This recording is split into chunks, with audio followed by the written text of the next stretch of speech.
I played Undertale for the first time ever. What path did I take? What decisions did I make? And what was my ending? First, it started off with me falling down in a world of monsters.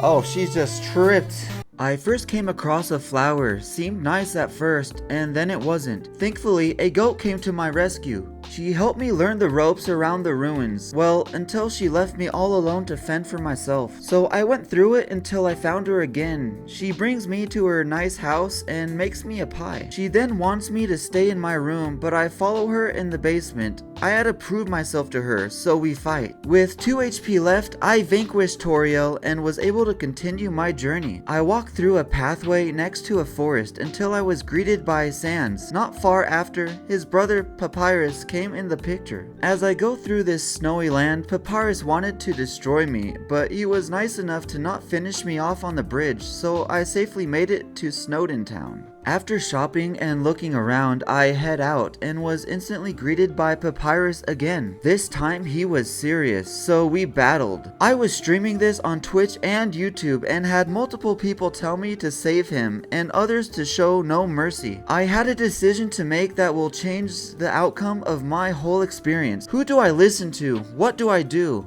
After Papyrus showed me mercy, I decided to do the opposite and I finished him off. We're not sparing him! We're not sparing him! Bring it on, Sans. I challenge you, Sans, if you're watching. I then kept walking and met a strange kid after a knight named Undyne stared at me in the distance. Nothing else happened, so I kept walking, doing more puzzles. But it wasn't too long until Undyne found me again. This time, she was a little more unwelcoming as she wouldn't stop throwing spears at me. I couldn't stop moving until I got through the next room. I finally escaped her through the bushes. Continuing, I stumble across this beautiful area with great music. I really like the atmosphere in here. And further in, I meet some kind of onion octopus thing. It was quite the random conversation, and I never even seen him again. But we move along until we find a piano. After using an umbrella on a statue, I learned the notes to open a secret door, which had a legendary artifact in it. But the game gave me a dog which just took the artifact and ran off, so I just move along like usual. I walk a bit and I come across once again Undyne. She wouldn't let me stand still again either, so I kept dodging her attacks until we meet face to face on this bridge. She cuts it and I fall down into a new area, walking through shallow water with garbage around. I meet a possessed fighting dummy that wanted to fight. It wasn't going well since it wasn't taking any damage, but thankfully the ghost I met earlier saved me. So I follow it back to his home and tried some snail racing. I failed horribly a few times, so I just left. After exploring a beautiful cave for a while, I came across this kid and Undyne, but the kid falls off and Undyne went to save him, so I left. But I very quickly come face to face with Undyne for the final time. She wasn't that happy about what I did to Papyrus, so we battled. She threw a bunch of spears at me to dodge and block. I literally had people in my chat thinking this wasn't my first time playing this game because of how well I was doing, and I'll gladly take that compliment. After a long battle, Undyne wasn't giving up, but she finally disappeared. I actually felt bad because of how hard she was trying. It got sad at the end. But I carried on to the Hotland, and I come across the laboratory of Dr. Alphys and the popular Mettaton. Mettaton forces me into a game show quiz with my life on the line. It was pretty grueling. I was down 2 HP until finally a dog salad actually healed me finally, and was able to survive. Alphys gave me her number and I went through a bunch of puzzles through the lava until reaching a random kitchen with Mettaton cooking, but it wanted my soul as an ingredient. So I had a short time to get the substitution in a can. Thankfully, Alphys put a jetpack in my phone, so I used it to fly up as fast as I can, dodging obstacles until I made it in time.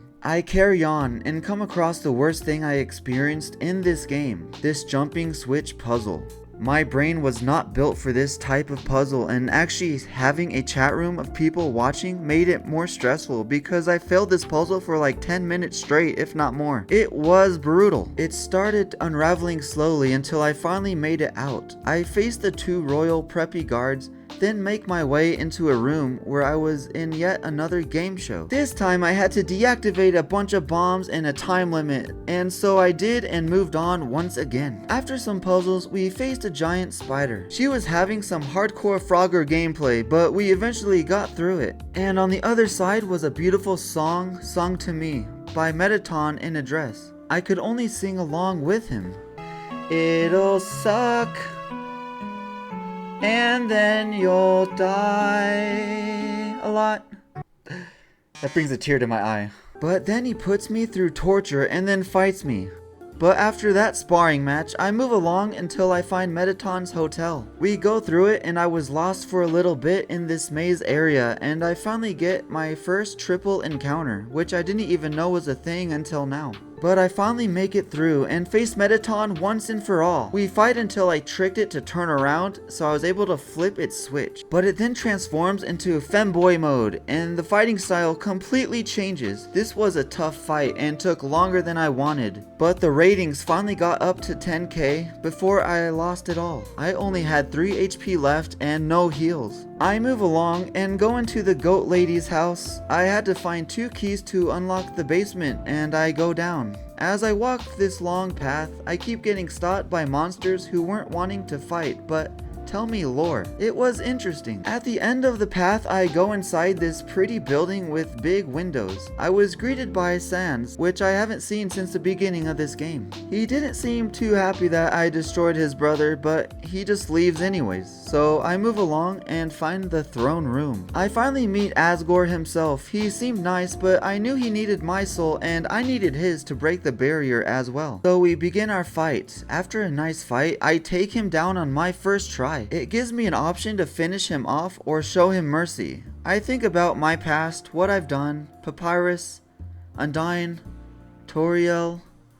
Have I become a monster myself? Is this my chance to change? The answer was no, I didn't change at all, so I took his soul. But right after, Flowey the flower greeted me. Since I got Asgore out of the way, Flowey absorbed all the human spirit and became a crazy monster. This thing, I wasn't expecting this fight at all, let alone it to be this crazy. There were constant projectiles to dodge all the time. I just had to keep up and get the heals when I can. I had a great first run, but eventually fell to the pressure. I failed a second time as well. The third time though, I was going crazy on trying to get green heals and hitting the fight button while getting hit from all sides constantly. My HP was super low. I kept reaching a green heal, it seemed like, just before I perished multiple times, until I finally beat it. The souls left its body and I had a last decision to make. Save the flower or finish it. It was actually a lot easier to choose this one, so I quickly finished him off, showing no mercy. After all that, Sans calls me and tells me that since Asgore is gone, Mettaton took over and brainwashed everyone with his TV shows. And best of all, if another human falls down here, they can join Mettaton's fan club for free. And after 343 minutes of straight playing this game from start to finish for the first time ever, I finally completed Undertale. The pros of this game are, it's unique. This whole game is just so unique, it was great. The story, towards the end, the story pulls together and makes you want to try another ending out as well. Options, the decisions that change the game completely, and story is well done. Battle system, very fun time in the battling system, moving around the heart, dodging things, it was just really fun. Music, what else can I say about the beautiful music? And there really isn't any cons to this game, except for maybe Alfie's. So in conclusion, Undertale was a great game, unique experience from beginning to end. Even though it was only 7 hours, a lot of it has to do with the replayability to see what other bosses you fight and story you made happen. And if you want to watch me do these live, I stream here on YouTube and on Twitch at pinkthecolor. Hit the sub and leave a comment. See you in the next one.